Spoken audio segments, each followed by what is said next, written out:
Test 1 2. Yeah, we're back. Late again. This is week 4, 3, 4. I think it's week 4 of Dunc's Movie Corner, where I talk about what I watched this last week in movies in cinema. Yes, I know it's technically supposed to be from Sunday to Monday or Monday to Sunday, something like that. My week has been a blur. Just life has happened as it usually does, and I know it's technically Tuesday night, almost midnight, almost Wednesday technically, so I'm a little behind. Apologies. I know there's so many of you, just dying to hear what I watched and what I thought of, but sorry to keep you waiting. But here we are. And with it being a busy week with friends, family, dogs, scuba work, scuba work. Yeah, if you ever want to know about what I do for a day job, that's how I feel like maybe a whole other podcast, but um yeah, I just didn't have a ton of time to watch a lot of stuff, so this will be short and sweet.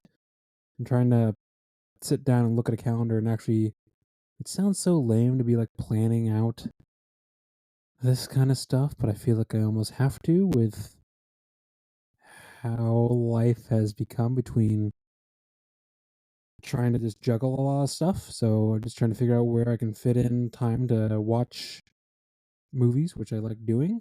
Uh, so I can also actually have something to talk about. So you guys have something to listen to. With that being said, I think I ended the last week by talking about Deadpool and Wolverine. Although technically, again, that was part of this last week, not the week before. I know it's messy. Deal with it, to be honest. So I'll start with The Man from Uncle. This was 2015. Guy Ritchie.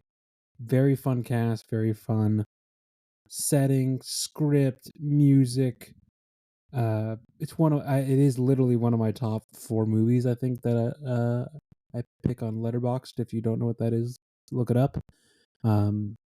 It's a like how best to describe this? I would call it like a well. Granted, it's actually based off like the Man from Uncle series. I think it's from the 60s. I think either way, it's a like spy thriller, but there's comedy bits. It's Henry Cavill, Army Hammer, uh, Alicia Vikander, Elizabeth Debicki, who's like 7 feet tall in this, and just gives me like cat vibes. If you've seen the movie, you'll know. Hugh Grant's in it. Um, very good, very fun. Like just not even like a comfort watch, just like it's truly like enjoyable. You're gonna have fun, a good time. Uh, the banter between the leads, who is an American spy and a Russian spy, and then plot twist. I know, granted, this came out 9 years ago, so if you haven't seen it yet, sorry, this might be a spoiler. But the main chick you find out is a British spy. She's not actually British, but she works for either way. Uh, just all of it is fantastic. I love it. Highly recommend. 5 out of 5. Uh, I believe it is now on Netflix, which is awesome. It's actually on a core streaming service. I feel like that wasn't a thing for a long time for it. So if you haven't checked that one out, highly, highly recommend. Um, and I saw that on like I think I saw that on Thursday. So there were several days I didn't watch anything, and then I didn't watch anything again for like the entirety of the weekend between work, and then I took my dog up to a little camping spot. So the next couple, I'm going to say, quote unquote, it was from last week, but it definitely was last. It was like today and yesterday. So the whole weekly corner chat might be going out the window. We'll see. We'll see what happens. I rewatched Waterworld, 1995. Kevin Costner. The whole world, like polar ice caps have melted, waters rise. It's hundreds of years in a dystopian future where like there is no land. A, wow, is this a lot of fun? B, oh, it looks like pretty much everything is practical, which is very cool. Uh, like massive sets, massive cool stunt stuff, especially for the time. Is the story a little paper thin, and is some of the acting rough?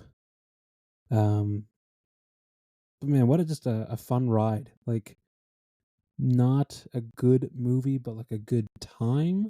And I know they built this entire like spectacle of a live show out of it, either at Universal or Disney. I can't remember who owns the property, but worth a watch. Good one to kind of just check out. I don't know what caused me to say, sure, let me spend, I think, over 2 hours watching this during the day at some point, but I did. So, yeah, that's Waterworld. From there, I just felt I couldn't, like, I even asked my roommates, like, what should I be? I don't know what to watch. Like, nothing's really like jumping out at me. And even after their suggestions, like, I just couldn't really decide on anything. So, of course, I landed on Madam Web. Oh, yes. The 2024 hot pile of dog shit movie that, like, words cannot describe how bad this is. Like, I can't believe that other movies that have not been greenlit or like fail in production or whatever, and this somehow made it like this is horrible, so bad. A, not only that like I don't care, but like a like nothing happens. The writing is like horrendous. The acting, people either feel like they're phoning it in, or they're overacting, or like the story is super messy. Like it doesn't make any sense. Yeah, this is a half star out of 5, the lowest I could rate it. Um, I don't think anyone was good in it.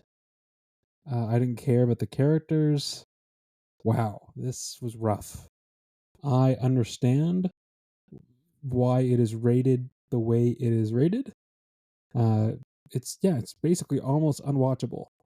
Um, but with that in mind, thinking about it, I think this would be super fun to see when it was coming out in a theater with a packed crowd because it's so bad. I think that'd be such a fun time. Uh, because of just like I feel like most of the time you'd be laughing because it's so bad. And for like the younger cast, like the main characters, even what's her name? Dakota Johnson. Granted, I haven't seen her. See, this is me yawning because it's literally midnight. I haven't seen her in much, but like all the other younger characters, I can't give them too much too much hate because maybe they don't have a ton of career to start with, and maybe this is their foot in the door. I know that Sydney Sweeney has literally said, "Oh, I did this movie so I could become like have a like start a relationship with Sony so I can do other things," which is actually really cool. I like that. Um, Adam Scott, just a weird choice, dude. Like, why? Why did you say yes to being in this? The antagonist, the villain dude, is a no name. I have no, I don't recognize him from anything, but just it's like a fever dream of a movie that I'm so glad it was over when it was over, but also it felt like nothingness when it was like nothing. There was no impact. It was what a waste of like time and resources and money and like I just think of all the different jobs. Yeah, we're created to work on this movie or like where people were employed to work, which is great, but like think of all the other better stories, just better movies in general that could have been made, but just this came out instead. What a total waste. So I would maybe, I mean, watch it for like maybe just the cringe factor, if nothing else. But I would not recommend this to kind of anyone unless like that it's going to be really bad. And again, there's bad where it's bad and it's fun because it's bad, or bad and it's funny because it's bad. But this was just bad. And from there, I know this was literally today earlier, so it's Tuesday, but I'm going to count it for last week because I feel like I need to talk about something. And I can't just keep talking about Dexter, even though, yes, I did watch some more Dexter. Yes, I'm on season 5. Yes, I'm burning through it. I'm hoping. I it's hard to watch other things when I know I have like something incomplete. There's that OCD maybe kicking in, but uh, that's besides the point. I'm rambling. But today I rewatched Gattaca, 1997. Ethan Hawke, Uma Thurman. Oh God, what is the grandpa from Little Miss Sunshine? What is that guy's name? I think it's Alan Arkin, Jude Law. Uh, really good. Like I don't. I think I for some reason I saw this in like middle school. I think for some reason, maybe for science, for like DNA or like genome stuff. But like this is so good. I love the retrofuturism stuff. Uh, the actual like story is good. I know. I went from Madam Web to this. Like the performances are fantastic. The music is interesting. There's actually like creative and interesting shots.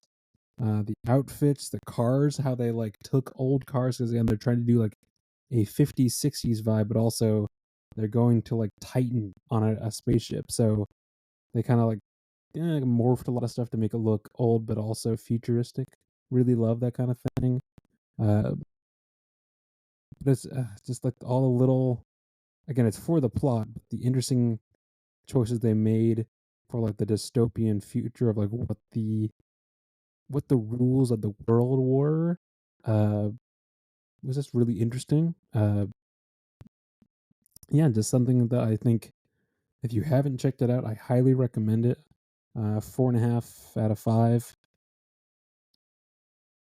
I can't really think of anything bad to say about it. The pacing was good. There was a little bit of like, well, obviously this is gonna happen if this is gonna happen kind of thing, uh, but really I don't have a ton else to say. I mean, it was just a solid movie for you know over 20 years ago. Ethan Hawke, I think it's weird. There was a time where I thought he was just kind of this like generic black guy, but the more and more of his stuff I've seen, I went from like Training Day to all the Before Midnight, Before Sunset, Before Sunrise. I know Boyhood is on my list. First Reformed is really good. I mean, he's done tons of stuff that I've actually realized that he's one of my favorite actors. And there's several interviews I've seen with him where he actually has like pretty respectable and interesting opinions about just art, if that's performative, if that's poetry, if that's whatever. It's there's several clips that I've saved that I sometimes come back and rewatch that make me feel good to be a semi quote unquote creative person. So I like that for him. But wow, this is where I think this might be where he met his at that point wife Uma Thurman, and then they had Maya Hawke, their daughter, who people might know her from Stranger Things. Uh, but I mean, he looks like he's like if he's 25, I'd be shocked. And she looks also super young, but that'll happen 20 years ago. Yeah.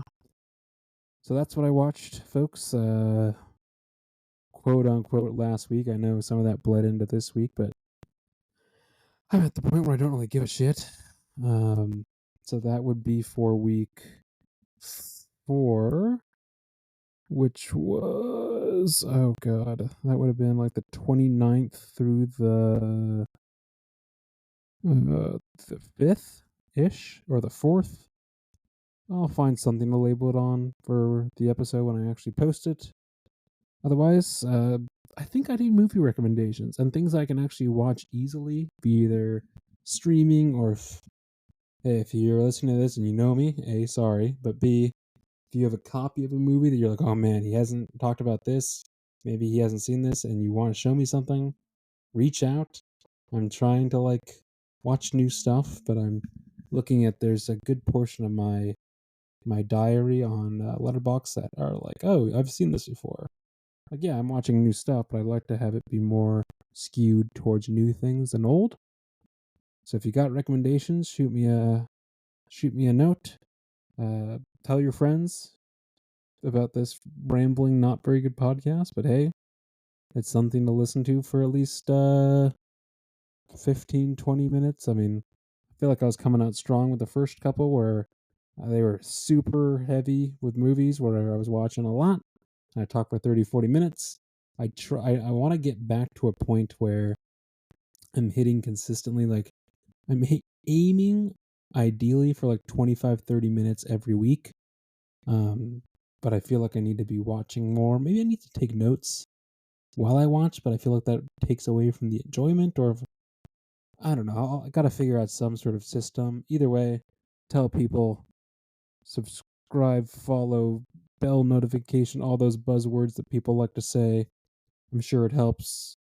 I try to not put a ton of value into those kinds of things. I'm just trying to do this for, I guess, personal enjoyment. But hey, if it's, if it snowballs into a cult or anything like that, I wouldn't be inherently against it. Uh, yeah, I'll see you folks and guys and gals and peoples, and in the next one, I guess.